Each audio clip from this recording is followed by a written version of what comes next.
GeM தொலைக்காட்சி நேயர்களுக்கு வணக்கம். நான் உங்கள் முத்துக்குமார்.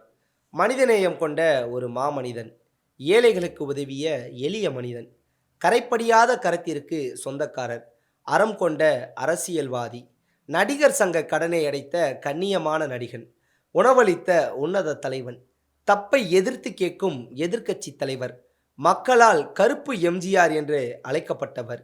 இது மட்டுமின்றி ஒரு கேப்டன் பிரபாகரனாய், ஒரு சின்ன கவுண்டராய், ஒரு பேராசிரியர் ரமணனாய் பல்வேறு தோற்றங்களில் தோன்றி மக்கள் மனதில் இன்று வரை நீங்காமல் இடம் பிடித்திருக்கும் கேப்டன் விஜயகாந்த் அவர்கள் கடந்து வந்த பாதையையும் அவரை பற்றி தெரியாத பல சுவாரஸ்யமான தகவல்களையும் இந்த காணொளியில் விரிவாக பார்ப்போம். Welcome to Gem tax.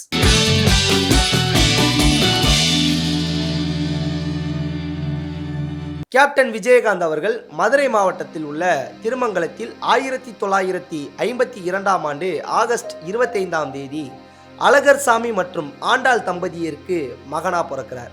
இவருடைய இயற்பெயர் விஜயராஜ். விஜயராஜ் அப்படிங்கிற இயற்பெயர் கொண்ட விஜயகாந்த் அவர்கள் ஆரம்ப காலத்தில் தன்னுடைய பள்ளி படிப்பை தேவக்கோட்டையில் இருக்கக்கூடிய தி பிரிட்டோ உயர்நிலை பள்ளியிலும் மதுரையில் இருக்கக்கூடிய நாடார் உயர்நிலை பள்ளியிலும் தன்னோட படிப்பை தொடர்றாரு. அதன் பிறகு நெல்லை மாவட்டம் விக்ரமசிங்கபுரம் பகுதியில் உள்ள புனித மரியன்னை உயர்நிலை பள்ளியில விடுதியில தங்கியிருந்து 1960 ஆண்டு முதல் 1968 ஆண்டு வரை 9 மற்றும் 10ஆம் வகுப்புகளில் கல்வி கற்கிறார். இளம் வயதிலிருந்தே சினிமா பார்க்கும் ஆர்வம் அதிகமாக விஜயகாந்த் அவர்களுக்கு இருந்ததுனால அவருக்கு படிப்பு மேல அதிக நாட்டம் ஏற்படலை. இதனால தன்னுடைய பள்ளி படிப்பை 10ஆம் வகுப்போடு முடித்துக் கொள்கிறார். அதே நேரம் தான் விரும்பி பார்க்கும் எம்ஜிஆரின் படங்களை சீன் பை சீனா தன் நண்பர்களிடம் விவரிக்கும் அளவுக்கு சினிமா மீது விஜயகாந்த் அவர்களுக்கு ஆர்வம் அதிகமாக இருந்துச்சு அப்படின்னு சொல்றார்.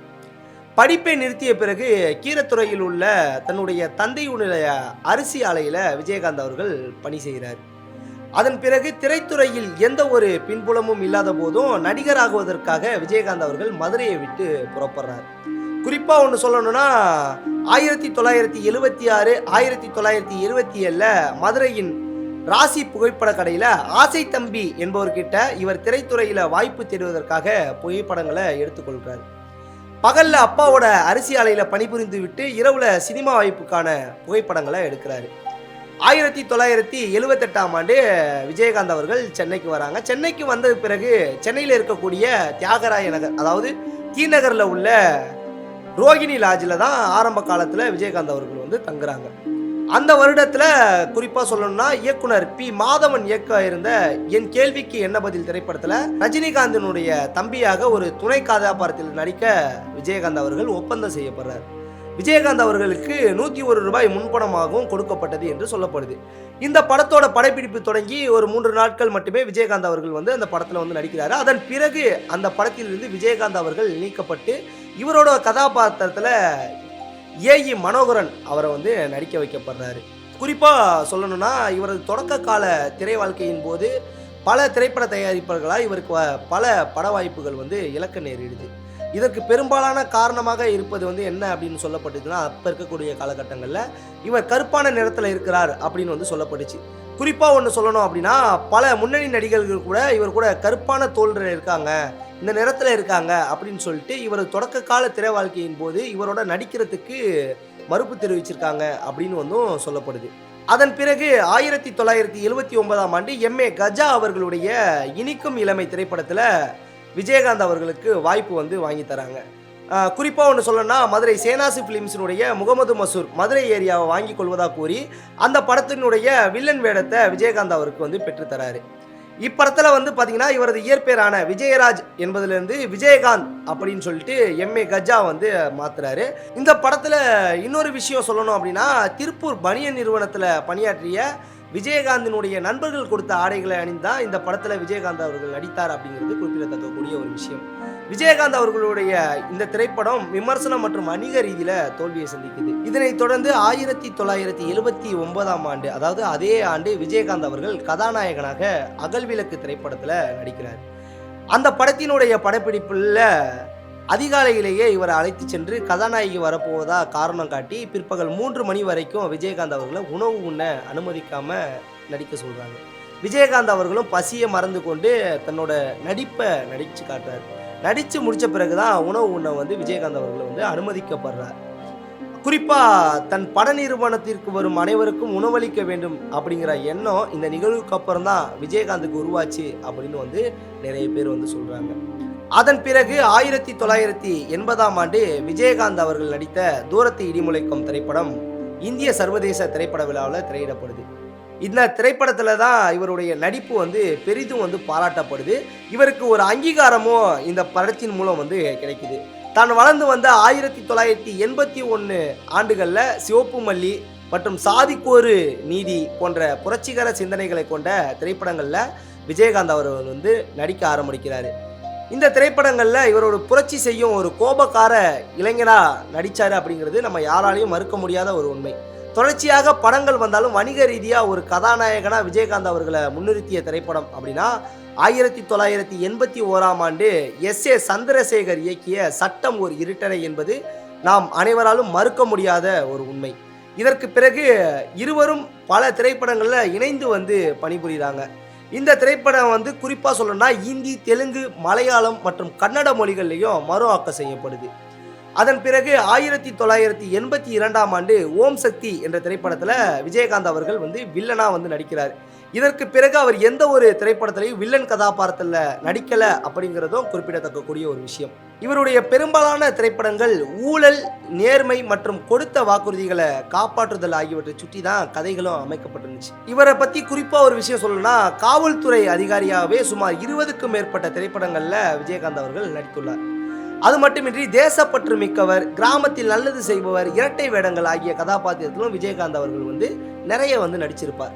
அதன் பிறகு விஜயகாந்த் அவர்கள் 1983இல் டௌரி கல்யாணம், 1984இல் 100வது நாள் மற்றும் 1984இல் வைதேகி காத்திருந்தால் உள்ளிட்ட அதிரடி நகைச்சுவை மற்றும் உணவுபூர்வமான கருப்பொருளை கொண்ட வணிக திரைப்படங்களும் மெதுவாக வளர்ந்து வரார். இதில் வைதேகி காத்திருந்தால் திரைப்படத்தின் பாடல்கள் பட்டி தொட்டி எங்கும் ஒலித்தது அப்படிங்கிறது நம்ம யாராலும் மறுக்க முடியாத ஒரு உண்மை.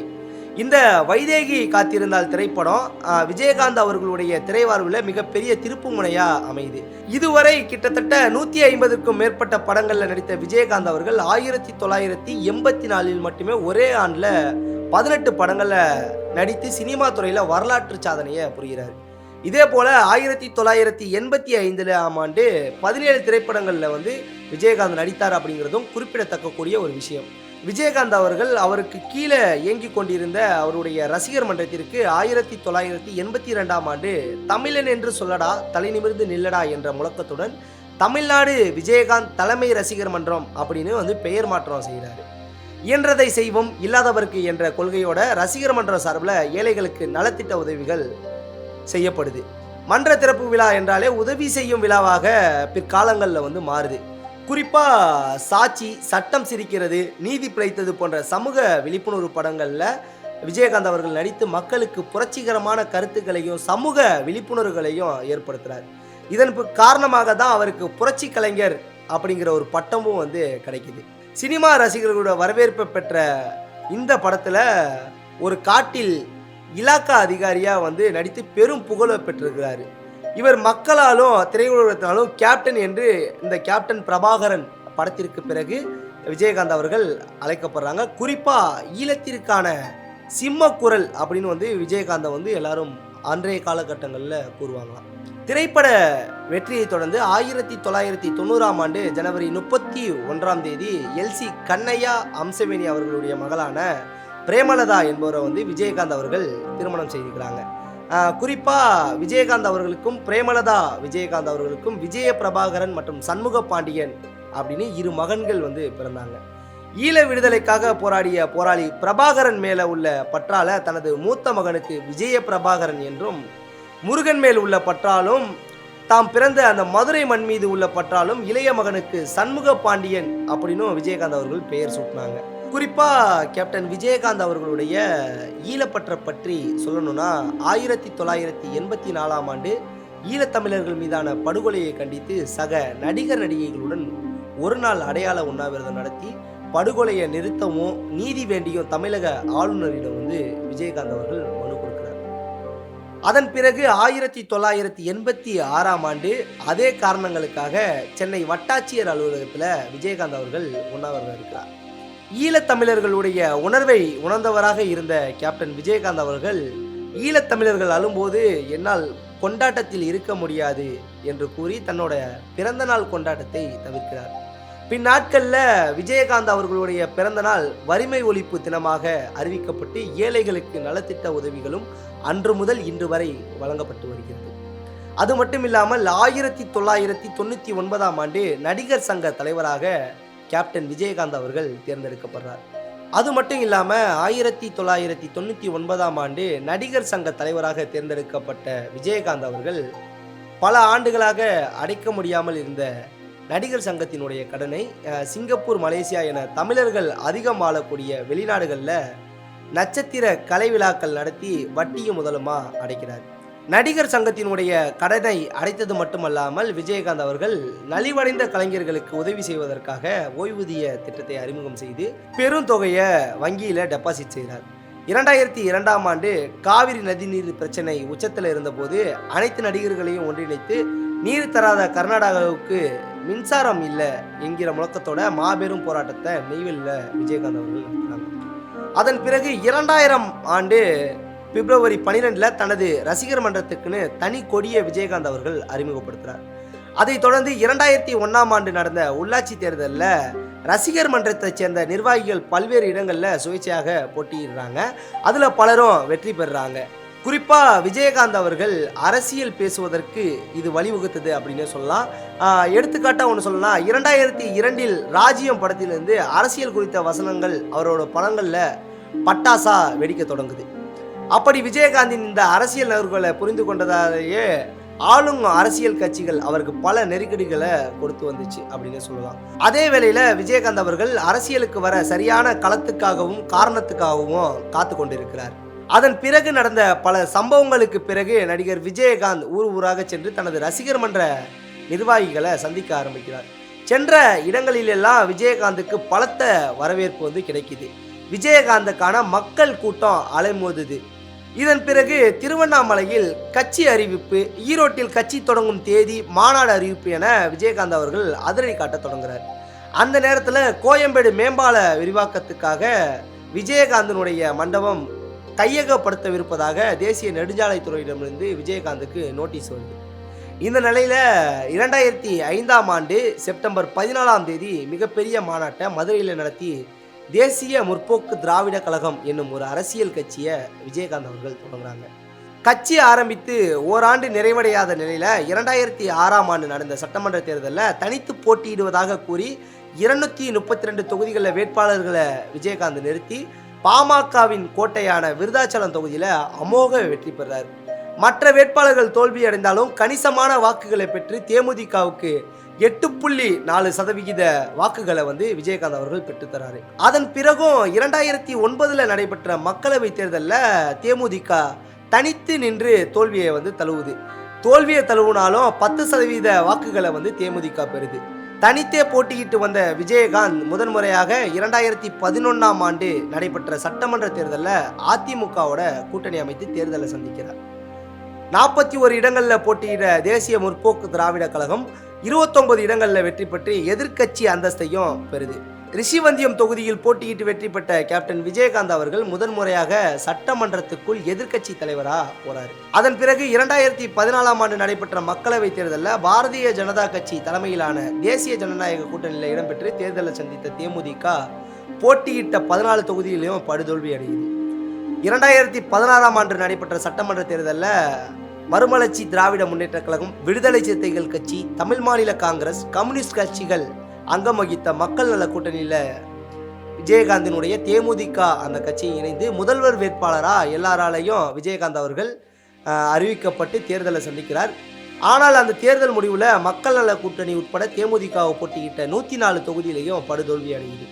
உளுந்தூர்பேட்டையில் போட்டியிட்ட விஜயகாந்த் 3ஆம் இடத்துக்கு தள்ளப்பட்டு டெபாசிட் இழக்கிறார். இதன் பிறகு 2019ஆம் ஆண்டு நடைபெற்ற மக்களவை தேர்தலிலும் அதிமுக பாஜக கூட்டணியில் இடம்பெற்று 4 தொகுதிகளில் மட்டும் போட்டியிட்ட தேமுதிக அனைத்திலையுமே படுதோல்வி அடையும். விஜயகாந்த் அவர்கள் அரசியலுக்கு வருவதற்கு முன்பாகவே 1989 ஈரோட்டில் இலவச மருத்துவமனை, சென்னை சாலிகிராமத்தில் இலவச மருத்துவமனை, ஆண்டுதோறும் பள்ளி மாணவர்களுக்கு லட்சக்கணக்கில் கல்வி நிதி உதவி, எம்ஜிஆர் காது கேளாதோர் வாய் பேசாதோர் பள்ளி, லிட்டில் ஃப்ளவர் பார்வையற்றோர் பள்ளிகளுக்கு நன்கொடை, தமிழகம் முழுவதும் 60 இடங்களில் இலவச கணினி பயிற்சி மையம், இலவச திருமண மண்டபங்கள், ஏராளமான ஏழை ஜோடிகளுக்கு இலவச திருமணம், கேப்டன் ஸ்போர்ட்ஸ் அகாடமி என பல சாதனைகளை புரிந்து கலக்கியவர் அப்படின்னே சொல்லலாம். குறிப்பாக குஜராத் பூகம்பம், கார்கில் போர், சுனாமி, கும்பகோணம் பள்ளி தீ விபத்து என பல சோக நிகழ்வுகளுக்கு தன் சொந்த செலவுல நிவாரணங்களை கொடுத்து விஜயகாந்த் அவர்கள் உதவி வந்தார் என்பது யாராலும் மறுக்க முடியாத ஒரு உண்மை.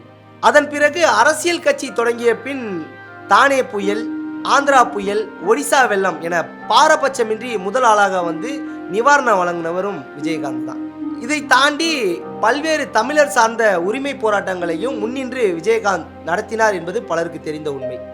இது போன்ற எண்ணிலடங்கா சாதனைகளுக்கு சொந்தக்காரர் விஜயகாந்த் என்பது யாராலும் மறுக்க முடியாத ஒரு உண்மை. இப்படி பல நற்பெயர்களுக்கு சொந்தமான தேசிய முற்போக்கு திராவிட கழகத்தின் தலைவர் விஜயகாந்த் அவர்கள் 2023 டிசம்பர் 28 அன்று காலை உடல்நலக் குறைவால் தனது 71வது வயதில் மருத்துவமனையில் காலமானார். முன்னதாக இவருக்கு செயற்கை சுவாச கருவியின் மூலம் சிகிச்சை அளிக்கப்பட்டது அப்படிங்கிறது குறிப்பிடத்தக்கக்கூடிய ஒரு விஷயம். கேப்டன் விஜயகாந்தின் மறைவிற்கு பல்வேறு அரசியல் கட்சி தலைவர்கள் மற்றும் திரையுலகினர் இரங்கல் தெரிவித்து அஞ்சலி செலுத்தினர். விஜயகாந்த் அவர்களுடைய உடல் அவரது வீட்டிற்கு எடுத்து செல்லப்பட்டு மரியாதை செய்யப்பட்டது. பின்னர் தேமுதிக கட்சி தலைமை அலுவலகத்தில் முதல் நாள் அஞ்சலிக்காக வைக்கப்படுது. 2023 டிசம்பர் 29 அன்று அதிகாலை பொதுமக்கள் அஞ்சலிக்காக சென்னை தீவுத்திடல் மைதானத்தில் விஜயகாந்த் அவர்களுடைய உடல் வைக்கப்படுது. பின்னர் பிரம்மாண்ட இறுதி ஊர்வலத்திற்கு பின் மாலையில் கோயம்பேட்டில் உள்ள தேமுதிக கட்சி தலைமை அலுவலகத்தில் அரசு மரியாதையுடன் புரட்சி கலைஞர் கேப்டன் விஜயகாந்த் என பொறிக்கப்பட்டிருந்த சந்தன பேழையில் வைக்கப்பட்டு அவரது உடல் நல்லடக்கம் செய்யப்படுது. கேப்டன் விஜயகாந்த் அவர்கள் 2 தென்னிந்திய பிலிம்பேர் விருதுகளையும் 3 தமிழ்நாடு அரசு திரைப்பட விருதுகளையும் பெற்றிருக்கார். 2024 ஜனவரியில் அவருடைய மரணத்திற்கு பின் இந்தியாவின் 3வது மிக உயர்ந்த குடிமகன் விருதான பத்மபூஷன் விருது இந்திய அரசால் வழங்கப்பட்டது.